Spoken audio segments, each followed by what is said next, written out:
El conocimiento sobre la vida y enseñanzas de Jesús de Nazaret ha sido motivo de debate y estudio a lo largo de los siglos. Asimismo, importantes textos gnósticos como el Pistis Sophia del siglo II después de Cristo postulan datos sobre la vida de Jesús radicalmente diferentes a los que nos ha venido a contar la Iglesia Católica, como por ejemplo que después de la cruz, Cristo siguió enseñando a algunos de sus discípulos.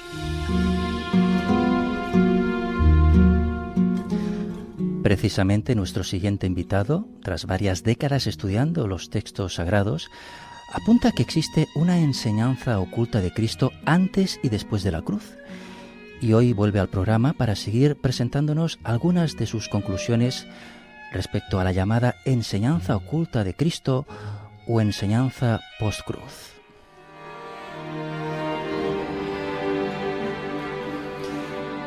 Y para hablar de algunas de las claves de la enseñanza oculta de Cristo, tenemos esta noche en Luces en la Oscuridad, desde Argentina, a José Luis Parise, psicoanalista, investigador, conferencista internacional y escritor.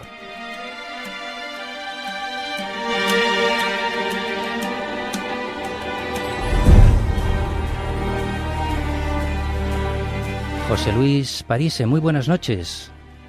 Hola, muy buenas noches, muchas gracias por este nuevo encuentro y esta nueva oportunidad. Es un gusto realmente avanzar en un tema que es tan difícil que a la gente le llega. Muchas gracias. Bienvenido, José Luis, y gracias por estar una vez más en tu programa, en Luces en la Oscuridad.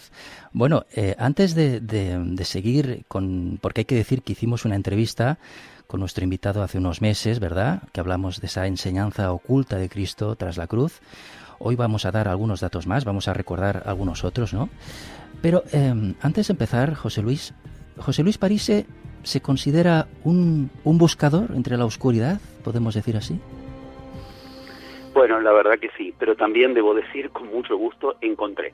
Es decir, eso está muy bien. Así como habían textos griegos que eran del buscador y otros del encontrador, debo decir que mucho de lo que buscaba encontré y eso habilitó nuevas búsquedas. En este orden de la búsqueda, permíteme simplemente una cuestioncita de la vez pasada del reportaje. Cuando después escuché la grabación, vi que en ese momento Pedro trataba de hacerme preguntas que acá no se escuchaban en el teléfono. Entonces, yo voy a ir haciendo algunas pausas para que si necesitan preguntar, decir o lo que fuere, nos aseguremos escucharnos, porque hubo un mínimo problema la otra vez al respecto con esa cuestión. Sé que tuvo una repercusión maravillosa, pero me lo avisaron muchos y después cuando lo escuché sí tenían razón. Perfecto. A veces ya sabes, José Luis, que las llamadas de tan lejos, ¿verdad? Hay algún retraso, cuesta a veces, ¿no? Pero salió perfecta como la de esta noche y mil gracias por estar con nosotros, José Luis. Bueno, el agradecido soy yo. Decir que en la anterior ocasión nos expusiste, entre otros puntos, que Cristo transmitió dos niveles de enseñanza, ¿no? Un nivel exotérico, el que daba a las multitudes, y un nivel, digamos, esotérico que transmitió a algunos de sus discípulos, ¿no? En este sentido, José Luis, y en forma de recordatorio para situar a nuestros oyentes, es en la Pistis Sophia, un texto gnóstico del siglo II después de Cristo, donde se dice que Jesús, después de la cruz, siguió enseñando durante 11 años más a sus discípulos. Claro. Es exactamente así. A mí, particularmente, respecto de la primera pregunta y la unión con la segunda pregunta, lo que me interesa es encontrar las claves de lo que en las culturas originarias les dio la iniciación a las personas que hoy consideramos divinas, partiendo de la metáfora, partiendo de la base de que fueron humanos, como tú, como yo, como todos los oyentes, y que si lograron la divinidad es porque encontraron un camino de llegar a esa divinidad. El que quiere quedarse con el Cristo mitológico, que nace de una madre virgen, muere en la cruz, resucita, etcétera, se pierde la posibilidad de seguir el camino de Cristo. O sea, obviamente es respetable, no se puede hacer otra cosa que respetarlo en ese caso, pero hay que entender que Cristo nunca se postuló como alguien divinizado. La Pistis Sophia, a la que recién te referías precisamente, es en principio uno de los 5 textos. 5, no es una cosa suelta en algún lugar que hay que creerlo y simplemente. Hay no menos de 5, yo me refiero a 5 porque son los mejores, los casi irrefutables en todo orden, los incuestionados, que hablan todas por igual, de que Cristo después de la cruz, lo que no es lo mismo que después de la resurrección, porque, bueno, yo he dado la enseñanza oculta de Cristo después de dar la historia oculta de Cristo, entre tantos iniciados a los que traté de tomar como modelo personal, como humano. Mi hipótesis inicial, como te decía, es, bueno, si a mí como humano me dan un modelo sobrehumano a seguir, la verdad que me están haciendo algo horrible. Yo no puedo seguir a un sobrehumano, pero sí puedo entender que un humano allá con los pasos era una divinización. ¿Qué pasó en la cruz? Todo el episodio fue ubicado en su momento cuando trabajé la historia oculta de Cristo. Pero hablemos después de la cruz, no después de la muerte o de la resurrección, porque si no ya es entrar en un terreno mucho más mitológico. Después de la cruz hay 5 textos, de los cuales muy bien has dicho la Pistis Sophia, es más que nada el que nos referimos la vez pasada, pero no es solamente ese, y los 5 textos extrañamente están muy de acuerdo entre sí, están muy de acuerdo, no se contradicen entre sí, al revés de lo que pasa, por ejemplo, con los 4 evangelios canónicos.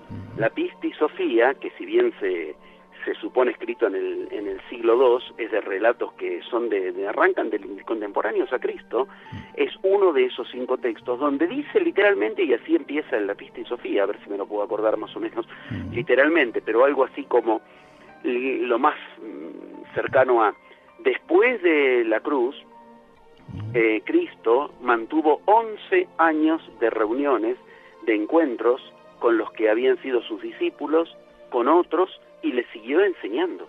O sea, lo dice abiertamente, no es una inferencia. Pero lo más interesante es que hay otros textos que dicen prácticamente lo mismo. Y esos son, seguro, 5, de los cuales hemos hablado de uno solo. Pero a mí lo que me importa de esto, mucho más que hacer una cuestión histórica, es que al oyente se le abra una luz de posibilidad, de esperanza, de que puede seguir en forma personal a Cristo, porque eso es lo que yo he estudiado en los 11 pasos de la magia. Lo que Cristo siguió fueron los 11 pasos de una iniciación, que yo lo llamé los 11 pasos de la magia, que son los mismos que dio Buda, Milarepa, Sosán, Sankara, y puedo hacer una lista maravillosa de iniciados de la humanidad. Ahora Cualquiera de nosotros. Sí. Ahora, si te parece, hablaremos de esos pasos de la magia, ¿verdad? Claro. Pero hay que decir que la Pistis Sophia, como bien decía José Luis Parise, es uno de los textos. Exacto, es un importante texto gnóstico, descubierto, por cierto, el año 1773, escrito en el siglo II, como decíamos, ¿no? Las 5 copias restantes, que los estudiosos sitúan en los siglos V o VI, relata las enseñanzas gnósticas de Jesús, transfigurado a los discípulos reunidos, incluyendo a su madre María, María Magdalena o Marta, o la hermana de Lázaro, cuando el Cristo resucitado había cumplido 11 años hablando con sus discípulos, ¿no? En él son reveladas las complejas estructuras y las jerarquías del cielo, que son familiares en las enseñanzas gnósticas. El título de Pistis Sophia se traduce a veces como sabiduría de fe, sabiduría en fe o fe en sabiduría. José Luis, ¿por qué consideras que si Cristo no hubiera enseñado después de la cruz, hubiera sido un incoherente? Bueno, porque empecemos por lo que pasó con los evangelios canónicos. Cuando él se reencuentra con los discípulos, inmediatamente bajado de la cruz, está totalmente enojado con ellos. Esto está clarísimo. Está en los evangelios canónicos, Mateo, Marcos, Lucas y Juan. Y sin embargo los manda a enseñar por el mundo, pero los manda a enseñar una sola cosa. Les dice: id y predicad, bueno, lo que lamentablemente se tradujo como el arrepentimiento en mi nombre, que no es esa en absoluto la palabra, sino que es la metanoia. Y la metanoia es un ejercicio de magia, es un ejercicio gnóstico, como bien decías recién. Sería incoherente si Cristo manda a enseñar a gente que él, un rato antes, los está regañando muy mal porque no entendieron nada de lo que él dijo, según él mismo lo ubicaba, no lo pudieron seguir, ni siquiera pudieron quedarse despiertos cuando el maestro los necesitó en el huerto de Getsemaní. Lo que a Cristo le importaba era una enseñanza que trascienda a él, que llegue a otros, y sus discípulos no la podían dar. Entonces, o Cristo se contradecía a sí mismo, lo que no es posible pensarlo, por su nivel de divinidad alcanzado, y el mismo Evangelio de Tomás, otro de esos 5 textos que recién te aludía, empieza así, dice: el que se dirige a algo siga dirigiéndose hasta llegar. Empieza diciendo eso. Entonces, él se estaría contradiciendo a sí mismo si no se siguió dirigiendo hasta llegar a donde quería llegar, a tener un nivel de discípulos que por lo menos, tal vez no uno solo, pero entre varios, uno puede enseñar una parte, otro otra parte, y así ir enseñando, porque la misma Pistis Sophia que recién mencionas, cuya traducción después, si quieres, la podemos hablar un poco, porque si bien no es inexacto lo que has dicho, pierde la esencia de qué se trata la pistisofía si uno se queda con esa traducción sola, meramente de diccionario, por decir así. Después, si quieres, lo retomamos. Pero la pistisofía dice explícita y abiertamente que estas cuestiones solo las puede aplicar, solo las puede enseñar quien como él, como el maestro, las haya aplicado. Entonces ya estamos hablando de un grado que no es de aprender cosas y decirlas, requería una iniciación en el discípulo. Quien como el maestro las haya aplicado, esto está dicho explícitamente en la pistisofía, y ninguno de sus discípulos en el momento de la cruz tenía un nivel de aplicación de lo que el maestro había enseñado, porque el mismo Cristo los regaña.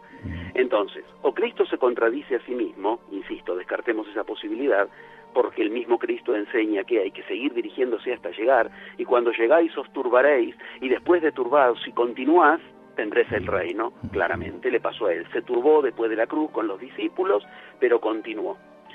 Pero los discípulos lejos estaban de estar a la altura de lo que pistisofía de entrada pide. Esto solo lo puede enseñar quien como él lo haya aplicado, y los discípulos no lo habían aplicado. Entonces, por donde vayamos, sería incoherente. Si dejó de dirigirse, sería incoherente consigo mismo. O si les dio la enseñanza a gente que no la aplicaba, tal como él los regañó inmediatamente después de la cruz. Creo que es claro el planteo. O sea que de hecho, José Luis, si Cristo no hubiera enseñado después de la cruz, hubiera sido incoherente porque no hubiera sido coherente con sus propias palabras, ¿no? Con sus propias palabras, con su propio grado de evolución y con lo que él quería lograr.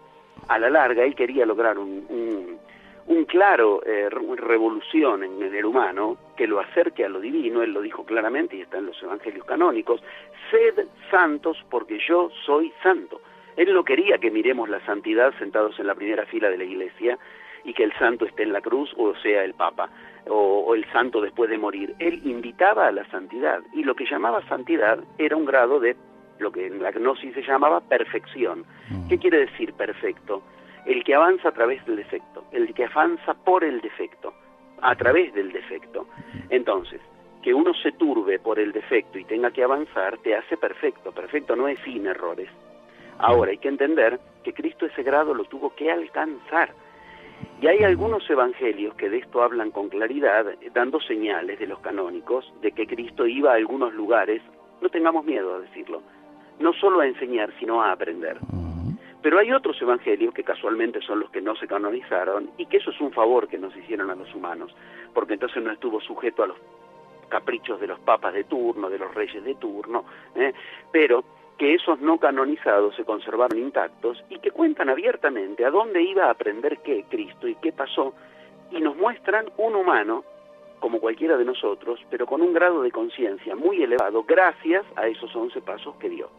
De esto, si quieres, es de lo que podemos hablar antes de la cruz y después de la cruz, porque afortunadamente el trabajo está hecho. Me llevó más de 200 viajes en total, pero en las culturas originarias, algunas que conocieron a Cristo, otras no, como las chamánicas, pero los pasos son idénticos.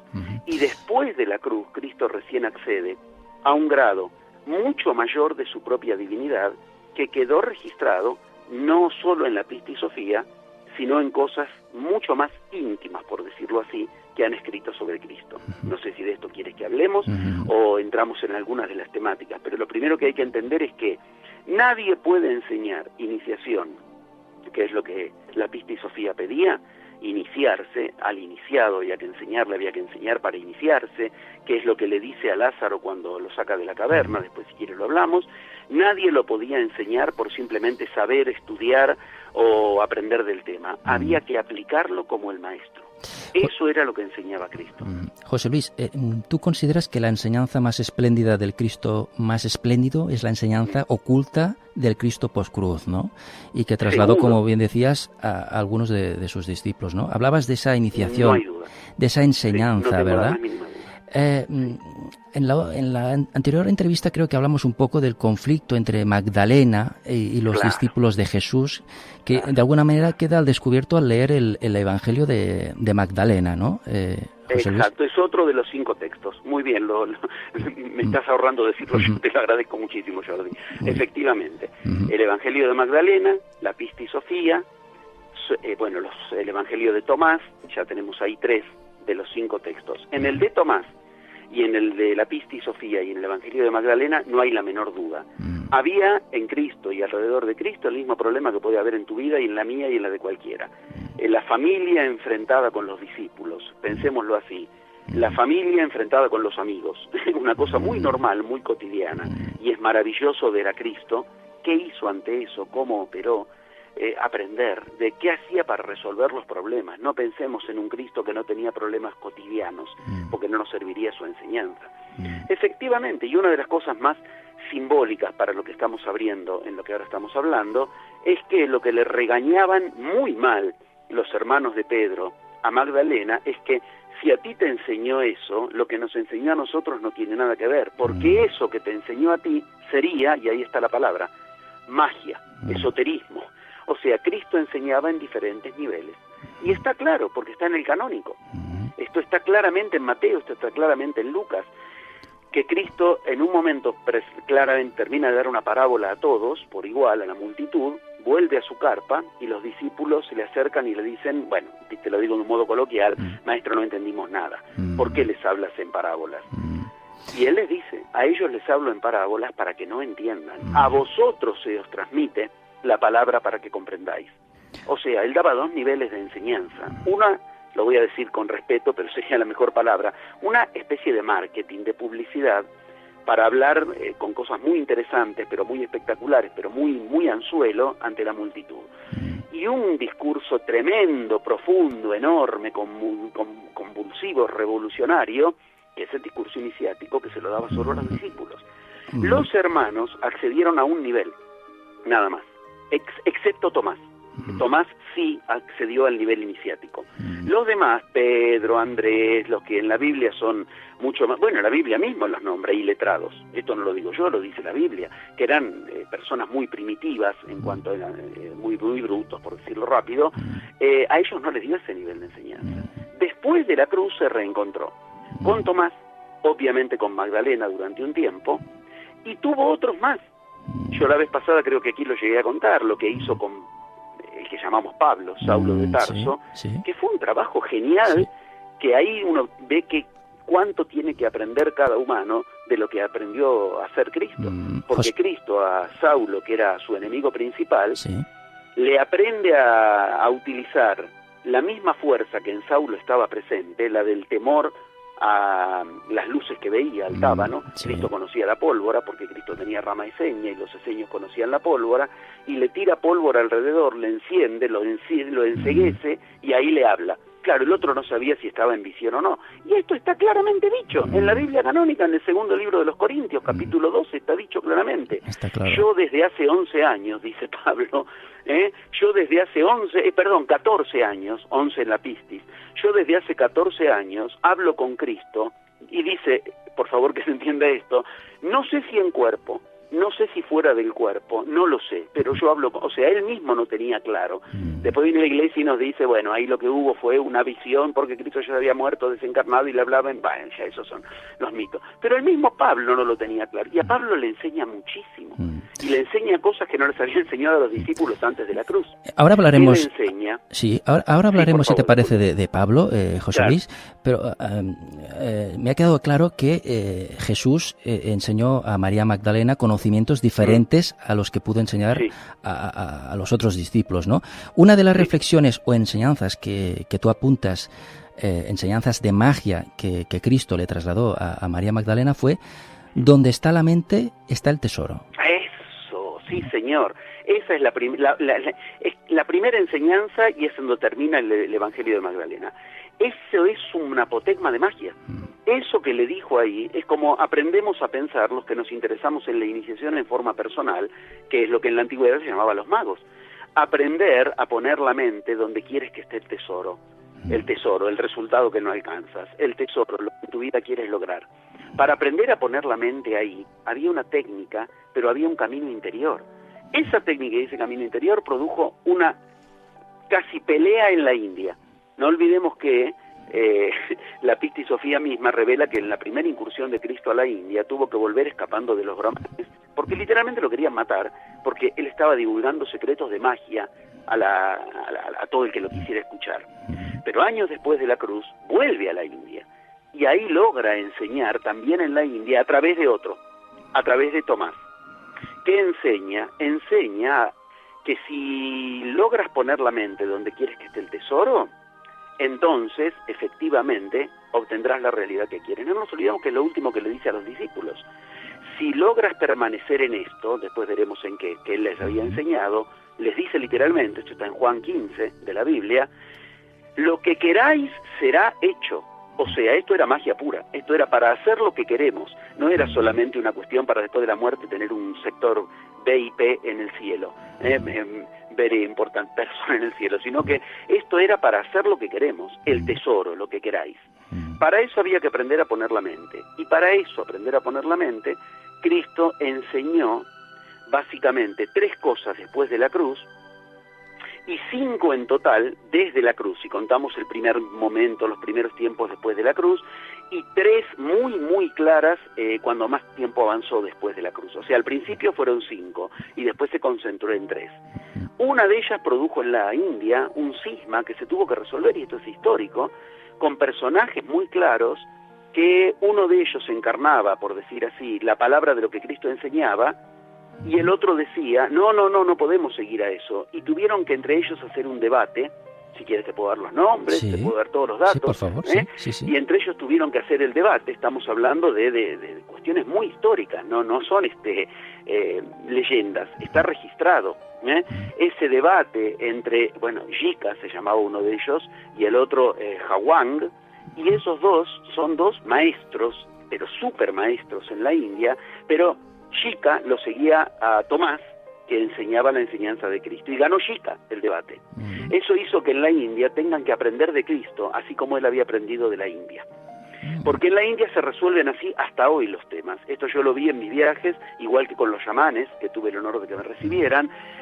Si tú vas con una enseñanza que no está de acuerdo con la de ellos, tú tienes que debatir, estás obligado. Y el que gana el debate, todos los discípulos del que perdió el debate están obligados a pasar a aprender con él. O sea, es una manera magnífica de resolver diferendos. Qué interesante, sí. En la India se hace eso. Y esos 2 bandos perdió el que no seguía a Cristo. ¿Y qué pedía el que no seguía a Cristo? Uno de los 3 bastiones que Cristo concentró fue enseñar a orar. Pero orar no es aprenderte un recitado de memoria y decir un versito.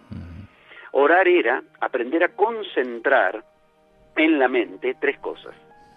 Que esto Cristo lo enseña, y lo enseña abiertamente, por ejemplo, en los manuscritos del Mar Muerto. Pero ¿qué son? Pensamiento, palabra y sentimiento. La otra escuela, la de Hawang, lo que decía era, no, lo que hay que hacer es vaciar la mente. Y la escuela de Cristo, la de Jika, decía, no, lo que hay que hacer es vaciar la mente y llenarla con esto. ¿Con qué? Con unir en quien piensa, quien habla y quien siente el tesoro que quiere lograr. Este fue uno de los 3 bastiones. Esto es magia pura. Lo que yo aprendí en los 11 pasos de la magia es que son los 3 primeros pasos de los 11 pasos. Pero ¿qué nos pasa a los humanos? Todo lo contrario. Pensamos una cosa, no, pero siento que no lo voy a lograr. Y después cuando digo, ni me entero de lo que digo, porque empiezo a hablar y no tengo idea de si lo que dije es lo que quise decir o me entendieron otra cosa. Tenemos separado, dividido lo que tenemos que aprender a monacos, la palabra que usaba Cristo. Monacos, vosotros seréis mi monacos. Monacos, ¿qué es? Mónada, unificación, mono, uno, aprender a unir. Tal vez sería muy ordenado empezar por un punto que hace a esos primeros años después de la cruz, pero no sé si vamos bien, si te parece que lo estamos desarrollando en el orden que quieres y en los temas, porque la clave está cuando baja de la cruz lo que hace con él mismo. Esto no lo hemos dicho todavía. Qué importante sería en la sociedad de hoy en día, José Luis, aprender a tener ese control de la mente, ¿no?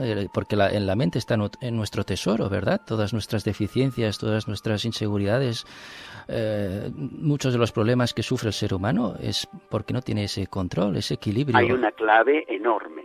La mente, lo que llamamos la mente, así como la nombramos, es un concepto griego que viene de la palabra meta. O sea, tener una meta y ponerla en la mente debiera ser lo mismo. Tener una meta, un tesoro que uno quiere alcanzar, la meta, y la mente no debieran ser 2 cosas distintas, pero nada más difícil para nuestra sociedad, como tú lo mencionas, y esto, nuestra sociedad, miramos para atrás, y el problema es siempre el mismo, que lograr en nuestra mente tener una meta. Pero la gente que logra grandes metas lo dice, yo me lo puse en la mente y lo mantuve ahí. Ahora bien, para ponerlo en la mente no es una cuestión de convicción ni de repetir frases. Cristo decía, ojo, cuidaos de los repetidores de frases, o sea, nada de que esto es caminos de afirmaciones, caminos de mantras, de tantras. Cristo se burlaba de eso, lo decía abiertamente, cuidaos de los repetidores, los masculladores de frases, como hoy si decíamos los rumiadores de frases. Ese camino se aprende, pero ¿eso qué es? Tiene un secreto. Si yo te digo, lo que piensas y lo que sientes, unificarlo en tu palabra, en términos modernos te acabo de decir algo tremendo. Te acabo de decir, unir el hemisferio derecho, lo que sientes, con el hemisferio izquierdo, lo que piensas, en un lugar que los anuda a ambos, tu palabra. Cuando uno logra esto y le están haciendo una tomografía cerebral, parece un arbolito de Navidad. En el momento donde alguien logra, durante una frase o algo, unir el hemisferio derecho y el izquierdo, ¡zum!, se enciende el tomógrafo como si hubiera ocurrido un cortocircuito. ¿Qué ocurrió? Lo voy a decir técnicamente. Se iluminó la persona. Ese estado de iluminación es el que enseñaba Cristo. Ese estado. José Luis, hay que decir a nuestros oyentes que el vocablo gnosis en griego, que quiere decir ciencia, y gnósticos significa conocedor, el que posee la ciencia, ¿no? Y gnóstico designa a aquellos que han recibido de lo alto o de un revelador celeste una enseñanza secreta y maravillosa, una gnosis o conocimiento, una doctrina salvadora reservada en exclusiva para una pequeña élite, pero que se puede ampliar al resto de la humanidad, ¿no? Nuestro invitado apunta Aquí estamos en lo que mencionabas recién, porque si a una persona contemporánea le digo conocimiento, automáticamente ¿con qué lo computa, con qué lo anuda? Una cosa intelectual. No es así. Por eso la misma palabra conocimiento para los hebreos es da'at, y también significa la céfira, el paso 11, escondido en los 11 pasos del árbol de la vida, que es el paso del peligro. O sea, conocimiento igual peligro oculto, porque los conocimientos que tenemos nos condicionan y nos cierran la mente. Entonces, cuando hablamos de gnosis y hablamos de conocimiento, no hay que pensar el hemisferio izquierdo, sino, como hablábamos antes, un conocimiento que integra ambos hemisferios. Si me permites un minimísimo pie de página, que no tiene que ver directamente con Cristo, pero que nos permite entender mucho mejor lo que decía Cristo, por favor. Hagamos un salto de 1900 años. Jung de esto dijo algo grandioso. Jung, ¿cómo llamó al momento en el cual se produce algo de magia en nuestra vida? Lo llamó sincronicidad. ¿Sincronicidad qué es? Aprender a usar sincrónicamente los dos hemisferios. Ahí tenemos claro. Aprender a usar los dos hemisferios, no un conocimiento que se agota en el hemisferio izquierdo. Por eso es, quien como el maestro las haya aplicado, las puede enseñar. Aplicarlas genera magia, genera sincronicidades en términos de Jung. Y esa magia es la que aprendes iluminando tu cerebro. ¿Y con qué lo iluminas? Uniendo hemisferio derecho y izquierdo. Es cierto, hay una técnica, en magia la aprendemos y en magia la enseñamos, pero no se logra solo con técnica. Y lo que más le interesaba a Cristo no era que la gente aprendiera la parte técnica, sino todo lo contrario, el camino interior, que más tarde o más temprano, y mucho más temprano en estos tiempos de nueva era, porque hay plasma en el ambiente y todo se acelera, el camino interior te lleva a la técnica, pero la técnica nunca te va a llevar al camino interior. No sé si soy claro. Sí. ¿Qué despertar significaría para la humanidad, José Luis, lo que estás comentando, ¿no? Unir los dos hemisferios. Sería un despertar tremendo, ¿no? Porque muchas veces parece que estemos dormidos, ¿no? Estemos dormidos, la sociedad esté dormida, ¿no? Sería el control, el despertar de mucha gente, ¿no? ¿Cómo cambiaría el mundo? Eso es lo que hizo Cristo. Mira, cuando Cristo bajó de la cruz, lo primero que hizo, cuando ya se alejó de los discípulos, ¿sabes qué fue? Sí. Cambiarse el nombre. Pero no Isa, como lo nombran en India, porque eso es como lo nombraron a él. Él se cambió el nombre a sí mismo. Esto a mí me parece un dato escalofriante para despertar mentes. Para que lo pudieran invocar, ¿verdad? Se cambió el nombre para que lo pudieran invocar sus discípulos. ¿Y qué nombre eligió? Muy bien, exactamente, así tal cual lo estás diciendo, así está en la Pista y Sofía, o sea, efectivamente. ¿Y qué nombre eligió? ¿Sabes cómo decidió llamarse? Como si yo decidiera llamarme a mí mismo José Luis, el mago. Así. Él se decidió llamar con un nombre que no dejaba lugar a dudas de que lo que él iba a enseñar era la integración de hemisferio en términos modernos, lo que produce magia. Él se llamó a sí mismo el averamento. ¿Y qué significa, José Luis, averamento? Esto es enorme, gracias por preguntarme. Sí. ¿No? Realmente es muy difícil encontrar niveles de interés así de profundos, te lo agradezco mucho. Averamento es la misma raíz etimológica de averá. ¿Y averá qué es? Palabra con la que creo realidad. Al oyente le va a sonar mucho si yo te digo abracadabra. Sí. Abracadabra. Sí. Averá es la misma raíz etimológica de abracadabra. Y abracadabra es el patronomínico de la magia en cualquier lugar del mundo. Tú dices abracadabra en cualquier lugar que conozcan la palabra y sabes que hablas de magia. Cristo se llamó averamento, quiere decir muchas cosas juntas, pero empezamos por, se llamó por el que con la palabra, averá, genera magia, genera realidad. Por eso en el medio está el men, que remite a una deidad que era una deidad de agua, y por lo tanto como las mareas se mueve entre orillas, el mago se mueve entre dos orillas, entre el hemisferio izquierdo y el derecho, cabeza en el cielo, pies en la tierra, como me decían los chamanes, y el Tho, T-H-O del final, que es literalmente Tot, Hermes, Tot, Dios Hermes, egipcio, hermético, iniciado.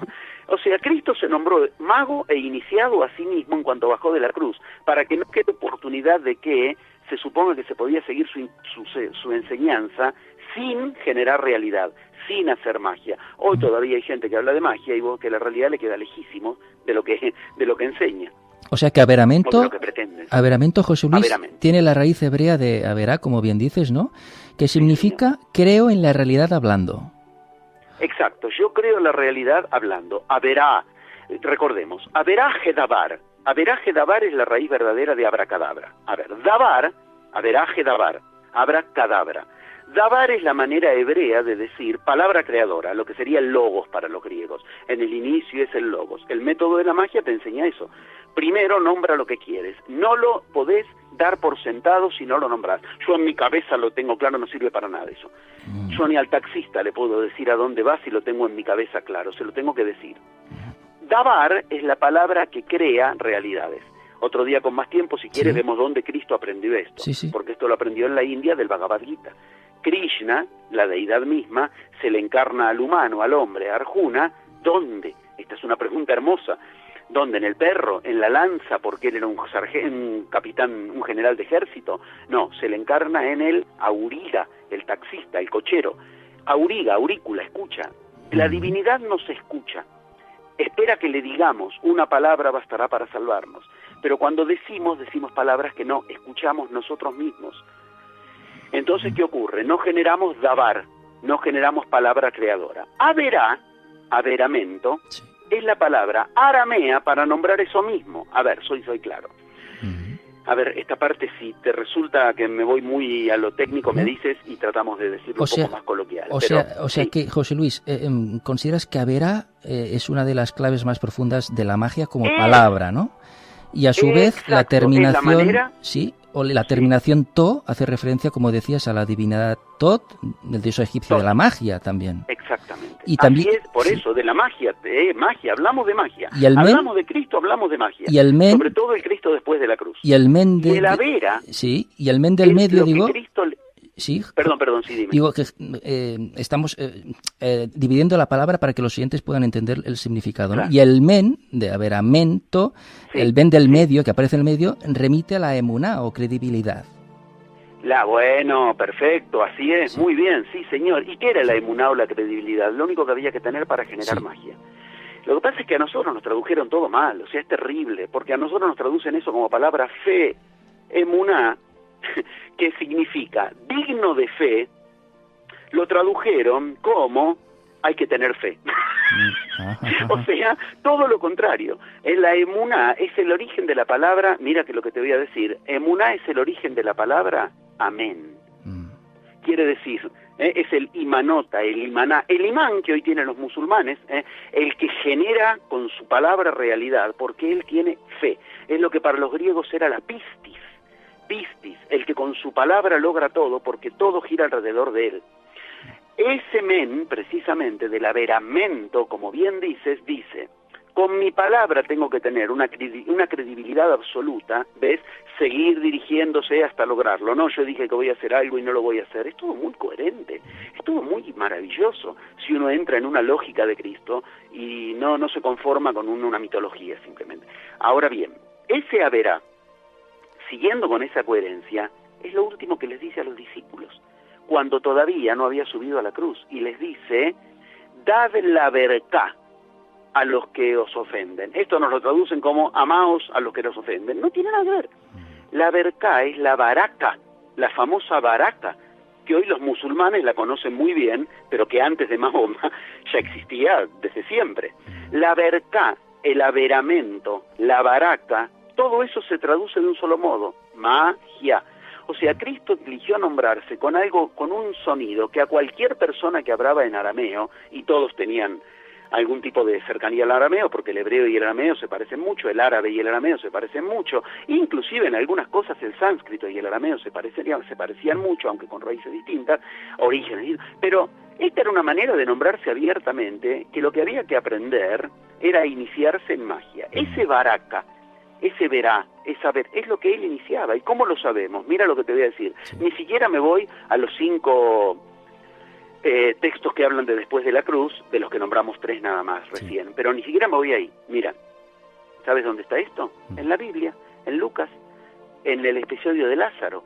Cuando Cristo saca a Lázaro de la caverna, eso era una ceremonia iniciática donde lo metió. ¿Cómo lo sabemos?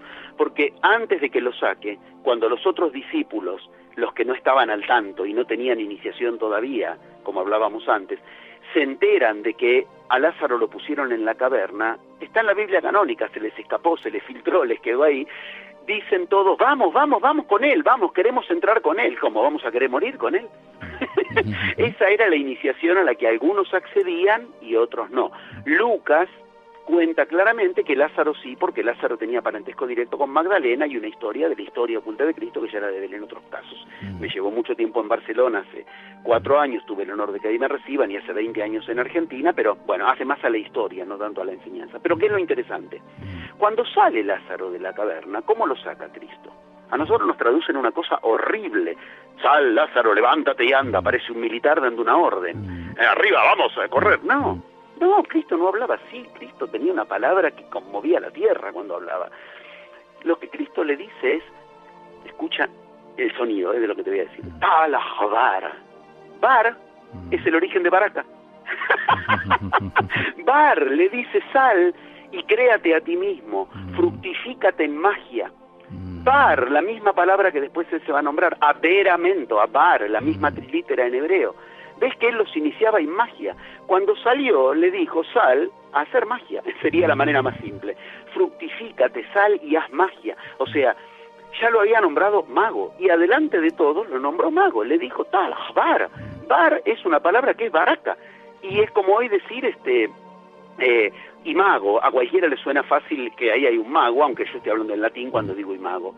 Entonces, tenemos que entender que Cristo baja de la cruz y lo primero que hace es se cambia de nombre y decide abiertamente, lo cual era terrible porque para los hebreos ortodoxos la magia era algo así como una herejía. Por eso, y Cristo decide abiertamente decir que lo que nos lleva a la divinidad es la magia y empieza por su nombre. José Luis, en este sentido, como bien estás explicando, muy interesante, para los oyentes, las luciérnagas que no pudieron escuchar la primera entrevista y para que se sitúen también un poco, cuando hablas de magia en esas enseñanzas post-cruz de Cristo, ¿en qué sentido hablas de magia? Entiendo que apuntas que enseñaba a honrar la palabra, como bien decíamos antes. Claro. Estamos hablando de unas enseñanzas esotéricas, secretas.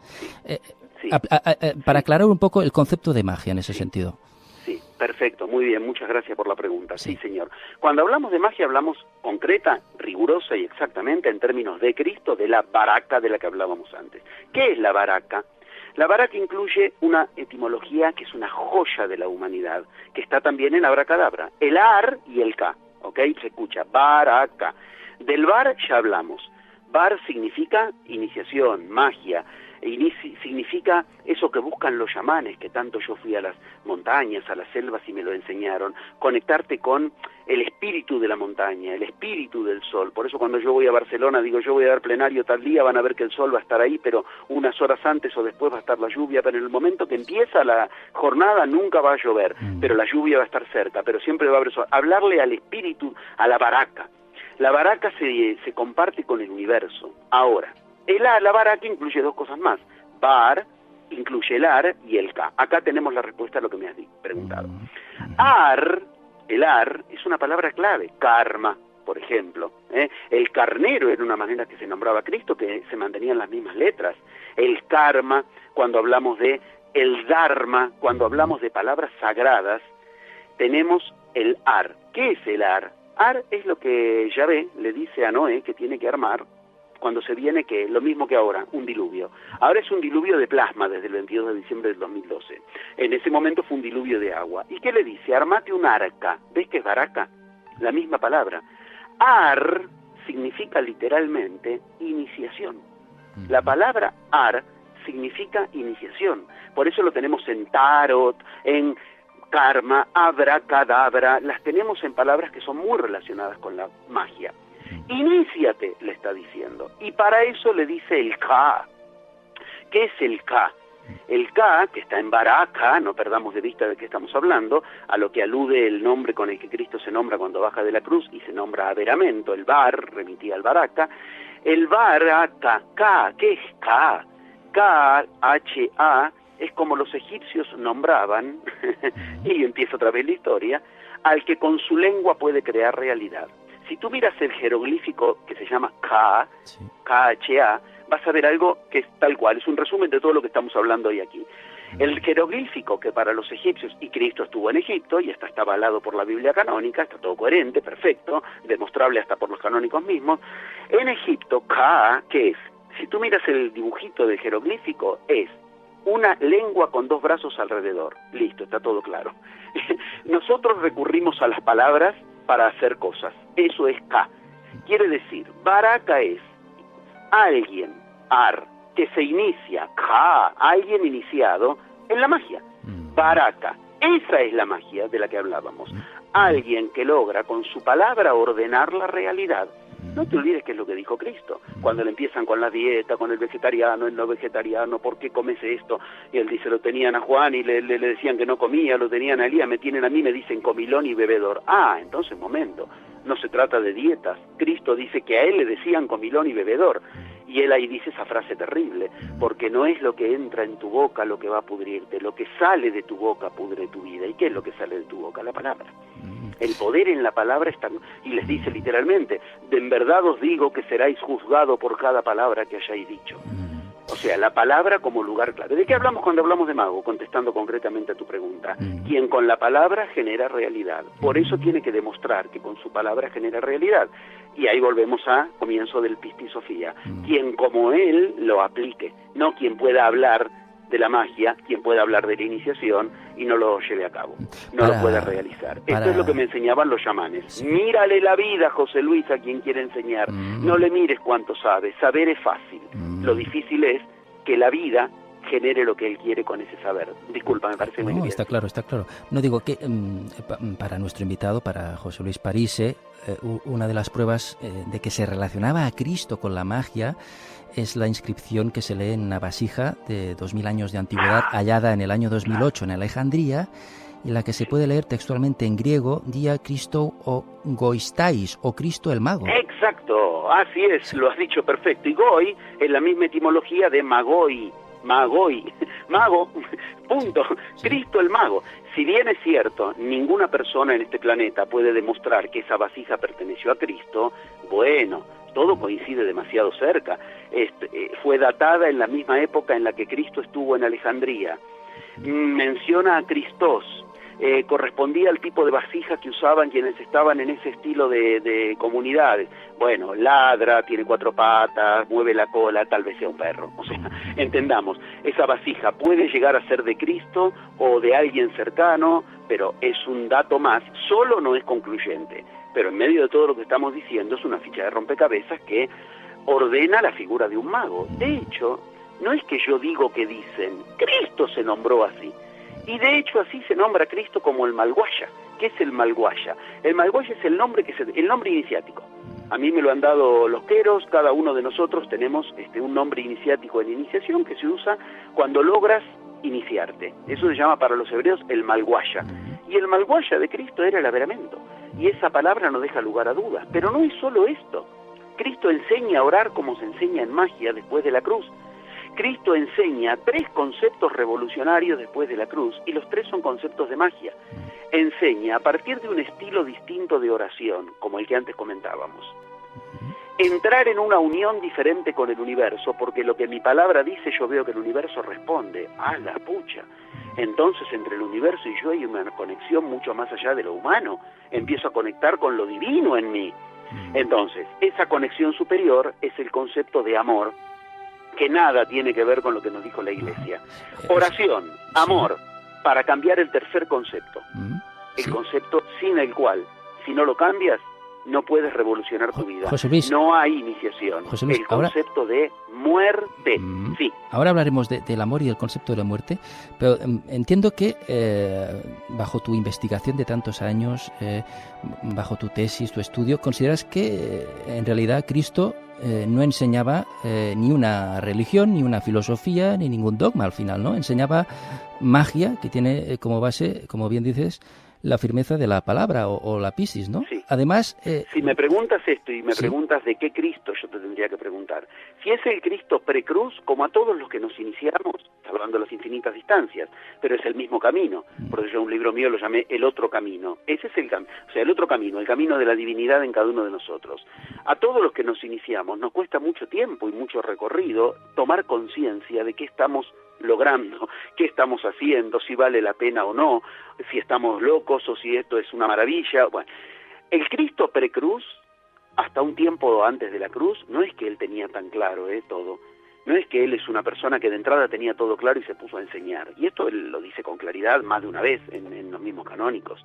Ahora, ese Cristo precruz seguía las profecías del Antiguo Testamento, o sea, sí era un Cristo mucho más cercano a lo religioso hebreo, tratando de cumplir las profecías con las que él quede designado como el Mesías. Pero él había tenido una enseñanza en Tíbet, y esto yo lo enseñé en la enseñanza de Cristo. Lo vinieron a buscar de Tíbet 3 sacerdotes tibetanos, 3 lamas que buscaban, y son los que se llaman como los 3 Reyes Magos. Fíjate, después de la cruz, Cristo manda a su hermano a la India, y lo manda a hablar con el que sería Gaspar. El rey Gaspar. Esto si quieres lo podemos hablar exactamente. Lo manda a hablar con el que de los 3 Reyes Magos, el Gondófares, el rey Gondófares, que es el que nosotros conocemos como Gaspar. Ahora, ¿cómo lo manda y por qué? Es una cosa genial, espectacular, porque lo manda decidido por un ejercicio de magia. O volvemos a no tener la más mínima duda. Pero él lo manda a Gaspar, a su hermano. O sea, no hay duda, habían venido a buscarlo de Tíbet, de la India, a darle enseñanza en Tíbet, y la Biblia misma dice que desapareció en la infancia. O sea, no era solo un hebreo que estaba dando religión hebrea, pero hasta que él logró tener conciencia de qué es lo que enseñaba, y llevó todo el tiempo después de la cruz. O sea, hasta la cruz, él no logró esa profunda divinidad que después sí. Y de hecho después se nombra igual que como en la India se nombran los maestros. Sí. El Rabani, que en la Biblia está como el Rabí, y es como Magdalena solamente lo nombra, mi Raboni, ¿ves? Ahí había otro grado de iniciación, porque para ella él era un Rabani o Raboni. ¿Y qué es Rabani? Como en la India es la misma palabra, que carece de sombra, es del que brota toda la luz. Y así es como en la India, en la Upanishad, yo lo estoy enseñando a mis plenarios ahora, así es como en la India, en la Upanishad se nombra al maestro, al Cristo, al iniciado. José Luis, es muy interesante todo lo que estás contando. Nos quedan más o menos unos 12 minutos, un cuarto de hora, porque tenemos a otro invitado esperando, bueno. Pero me gustaría, el tiempo que nos quede, repasar algunos de esos conceptos que transmitió Cristo post-cruz, si te parece, y hacemos una tercera entrevista y profundizamos más. Con muchísimo gusto. Con mucho gusto también por nosotros. La verdad, Sí. Primero te agradezco a ti y a Pedro, que aunque hoy no está en el programa, sé que efectivamente ha tenido mucho interés en lo que hablamos.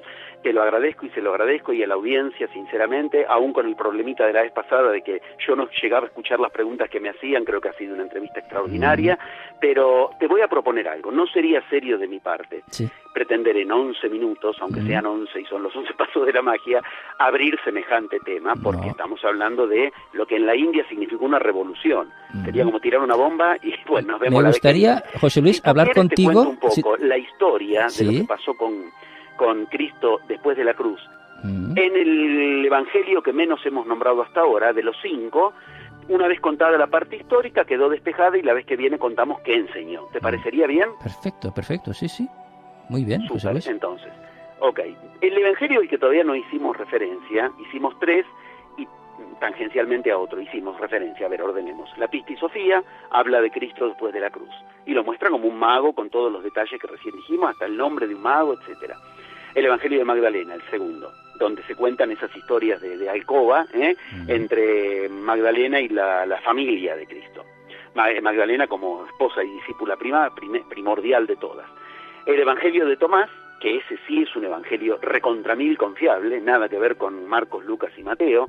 De los 4 canónicos, el más confiable es Juan, por motivos que otro día si quieres los hablamos. Pero el más confiable de todos los evangelios es el que los cristianos no leen, porque no se lo canonizaron, porque ahí hay un Cristo iniciado. Es el Evangelio de Tomás, que es donde Cristo da ya claves muy claras de iniciación. ¿Tomás quién es? Tomás es el Dídimo, el gemelo de Cristo. Y a Cristo, vamos a decir, yo lo que voy a decir, por favor, entiéndase, estoy diciendo títulos. Detrás de esto hay profundidades enormes, abismales, pero lo voy a decir de un modo rápido. A Cristo no le convenía que siga andando el Tomás Dídimo por la zona de Galilea cuando él se fuera, porque como eran iguales, lo podían tomar prisionero otra vez, y ¿quién le iba a creer que él había bajado de la cruz vivo y que ahora no lo iban a matar otra vez? Lo iban a matar en el momento. Entonces ni a Cristo le convenía para su misión, ni al hermano le convenía quedarse ahí. O sea, Tomás José Luis era un hermano gemelo de Jesús. El dídimo significa en griego gemelo, o sea, 2 iguales entre sí. Y el Tomás Dídimo es el que escribe, el único de todos los discípulos que escribe inmediatamente después de cada sermón de Cristo. Por tanto, que era hijo de María y de... Claro. Es uno de las unciones de Cristo que tuvo un Dídimo. O sea, para los hebreos, tener un gemelo era una señal de divinidad. Y Cristo une en sí, cuando nace, 7 señales de divinidad. Pero divinidad significa... alguien que tiene todas las señales de que va a emprender un camino de divinidad, no que nació divino. Por favor, no volvamos al mito, porque Cristo tuvo que lograr la divinidad en él. O después, si quieres, en otro día lo podemos hablar. Pero claro que sí, una de ellas es que ahí había un dídimo, y la Biblia lo dice. Por eso les llama tanto la atención cuando después de la cruz aparece, en un momento aparece hortelano, dice el canónico, el evangelio canónico, y en otro momento no. Hortelano significa sin barba, y les aparecía en un momento con barba y al rato sin barba.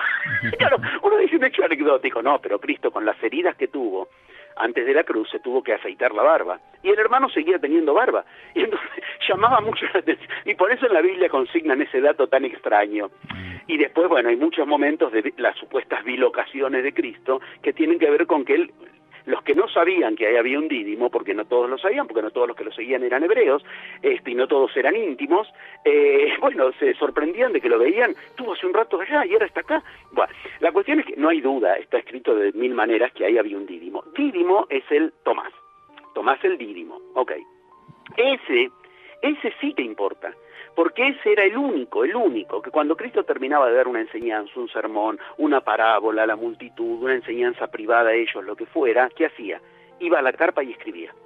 En cambio, Marcos, Mateo y Lucas se escribió por relato, el primero de todos que se empezó a escribir, el de Marcos, 80 años después de la cruz. O sea, es como que tus nietos le cuenten a otro y qué sé yo, y de ahí se cuenta un poco qué pasó con el abuelo que eres tú, o sea, ¿se entiende? En cambio, Tomás dice claramente el Evangelio, esta es la palabra verdadera de Cristo, la que nos enseñaba a los que lo seguíamos, a los iniciados. Bueno, ahora bien, lo que la gente no sabe, o sea, poca gente sabe que está el Evangelio de Tomás, y menos aún lo leen, ¿no? Y menos aún lo entienden porque se lo puede entender solamente siguiendo la iniciación, como decíamos, quien como él la haya aplicado. antes del el broche de oro, digamos. El otro lugar es el Evangelio de los Hechos de Pablo, porque por lo que explicamos antes, Pablo tenía contacto directo con Cristo durante 11 años. Si tú te vas hoy a la India y te vas hoy a Arabia, hay lugares de Siria, Damasco, hoy no vayas, pero si vas a esa zona, un montón, cualquier cantidad de lugares son históricos de que ahí se encontraron Isa y el que hoy llamamos Pablo, Isa y Tarso. O sea, que se encontraban, donde se lavaron los pies Isa y Tarso, o sea, nada que ver con un espíritu hablando, pero por lo que te expliqué antes, Cristo le hizo un trabajo genial para que Pablo, porque Cristo veía, ese tipo es una máquina, ese se sigue dirigiendo a lo que sea, cumple con lo que yo necesito, pero está en contra, en el bando en contra. Bueno, él lo ayuda a Pablo con lo que antes dijimos, sacándole el tábano, como él lo llamaba, el que le picoteaba desde adentro su alma. Bueno, ahora bien, Pablo enseña cosas que yo enseño como claves de magia y que yo tuve que aprender en otros lugares y después me di cuenta de qué es lo que le enseñó Cristo a Pablo. Por ejemplo, lo que se llama Guwei, a karma, no acción, con lo que Gandhi liberó la India. Hay una carta de Pablo que Pablo dice, yo opero así, 2 puntos, y cuenta las 4 formas en que opera. Yo a la gente se lo uso como ejemplo de Guwei, de no acción, de a karma. Cuando tú en magia tienes que aprender esas 4 técnicas. Y esas 4 técnicas dice Pablo que se las enseñó Cristo. ¿Qué quiero decir? 4º evangelio donde tenemos qué pasó con Cristo después de la cruz. Los hechos de Pablo.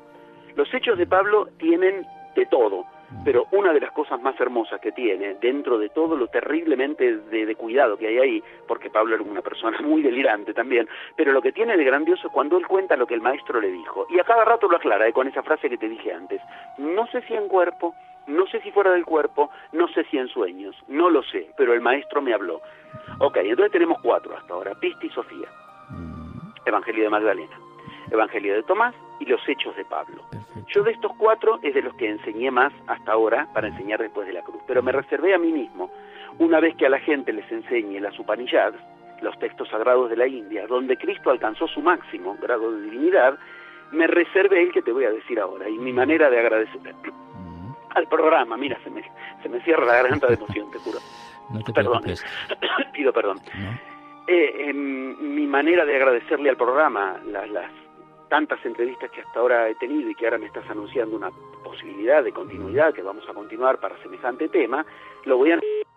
Se cortó la comunicación con Argentina, vamos a intentar recuperar, o en todo caso, como bien decía José Luis Parise, en una nueva ocasión podemos seguir hablando. Bueno, comentaba José Luis Parise esa enseñanza oculta, esos diferentes libros que están impregnados de esa enseñanza iniciática, ¿verdad? Hablaba también de conceptos, como por ejemplo, que queríamos en este programa preguntarle, el concepto del amor, porque en la anterior entrevista nos comentó que el amor es uno de los puntos centrales de esas enseñanzas ocultas post-cruz de Cristo, ¿no? Y nos comentó José Luis Parise que Cristo le enseña a Pablo, a Pablo de Tarso, un concepto del amor diferente al que entendemos hoy en día en la sociedad de hoy, ¿no? De hecho, nos contaba que Cristo enseñó a Pablo del 5º al paso 11 de la magia, esos pasos de la magia que otro día, en otra ocasión, nos gustaría poder hablar con José Luis Parise, que ya lo hemos recuperado, José Luis. Sí, José Luis, claro. Bueno. Esto que ocurrió es la lógica de la magia, se llama la lógica de la esfinge. Bueno, sí. Cuando estás por abrir algo valioso, algo se interpone. Los duendes de la radio, José Luis. A las pirámides estaba la esfinge en la puerta. Bueno. Esto nos garantiza que lo que estamos haciendo es magia. Sí, dime, por favor. Bueno, no, comentaba de máximo suspenso. Comentaba a los oyentes que estamos esperando una nueva ocasión contigo para hablar, para profundizar más de esos 11 pasos de la magia, que hoy no ha dado tiempo tampoco a profundizar, pero comentábamos que hablabas de Pablo de Tarso, ¿verdad? Y en la anterior ocasión nos dijiste que Cristo le enseñó a Pablo un concepto del amor diferente al que entendemos hoy en día, ¿no? Ese es el que está en el 5º evangelio del que te estoy hablando. ¿Qué concepto es ese? Lo que le enseñó ahí es una clave con la que hacer magia directa en la vida cotidiana. Sí. Porque muy poca gente sabe que Tomás, además de escribir su evangelio, que se supone apócrifo, escribió otro más. Y ese es el que yo me estoy reservando y lo voy a enseñar recién después de haber enseñado las Upanishads, pero que la primicia la reservé para decírtela hoy aquí en agradecimiento a toda esta receptividad, y es lo que vamos a hablar la vez que viene, si tú quieres, si Pedro quiere. Tomás escribió un segundo libro, del que la gente ni siquiera está enterado que existe. Ahí enseña las 3 cosas que Cristo más concentró su enseñanza cuando ya avanzó después de la cruz, no el momento inmediato. Sí, perfecto. Y esas 3 cosas son las 3 cosas más poderosas de la magia. ¿La reservamos para una nueva entrevista? ¿Dejamos así? Con muchísimo gusto. Con la miel en la boca a los oyentes, para decirlo de una manera, con la atención presta para una nueva entrevista con José Luis Parise, para que nos siga abordando, explicando esos conceptos, esa investigación, esa enseñanza oculta de Cristo y aplicarla a nuestro día a día, porque eso es lo importante, ¿no? Extraer esa enseñanza y de alguna manera aplicarla a nosotros mismos, ¿no? Porque entiendo que esa enseñanza, al final, lo que es también es un viaje iniciático que cada uno de nosotros, cada ser humano, debe de emprender. José Luis, ha sido un placer tenerte esta noche, José Luis Parise. El inmenso placer es mío, realmente muchas gracias. Es la mejor preparación porque ahora en la semana que viene voy a México, pero en noviembre estoy en Barcelona y voy a dar unos plenarios y te agradezco infinitamente. Y si quieres podemos tener personalmente la siguiente charla. Por favor, sería fantástico. Dame una página web, José Luis, para que la gente pueda ver tu página y seguirte. Gusto, gracias. www.edipo, como el mito, edipo.org, porque no es comercial, es organismo educacional. Entonces, las siglas de enseñanza de iniciación, psicoanálisis, ocultismo, edipo.org, www.edipo.org. Ahí además se conectan directamente conmigo y hay un montonazo de material, y si no, pongan mi nombre en Google, en YouTube, y creo que ya me dijeron que hay más de 150.000 páginas que levantan en el YouTube, en el YouTube también te podemos encontrar. Bueno, ha sido un placer, José Luis Parise, conversar esta noche contigo. Sinceramente el placer es mío. Infinitas gracias, el agradecido soy yo. Queda pendiente esta nueva entrevista y seguimos en contacto, por favor. Sí. Gracias a ti, a tu audiencia y a Barcelona. Voy para allá en noviembre otra vez. Gracias por recibirme nuevamente. Pues un abrazo. Cada vez es mejor que el anterior. Gracias. Un abrazo bien fuerte, José Luis, y seguimos hablando de esas claves, de esa enseñanza oculta de Cristo. ¿Te parece? ¿Por teléfono o personalmente? Perfecto. Ustedes me dirán, pero estaremos ahí. Perfecto, Gracias, José Luis. Un abrazo fuerte. Excelente. Buenas noches y gracias. Hasta pronto. Adiós.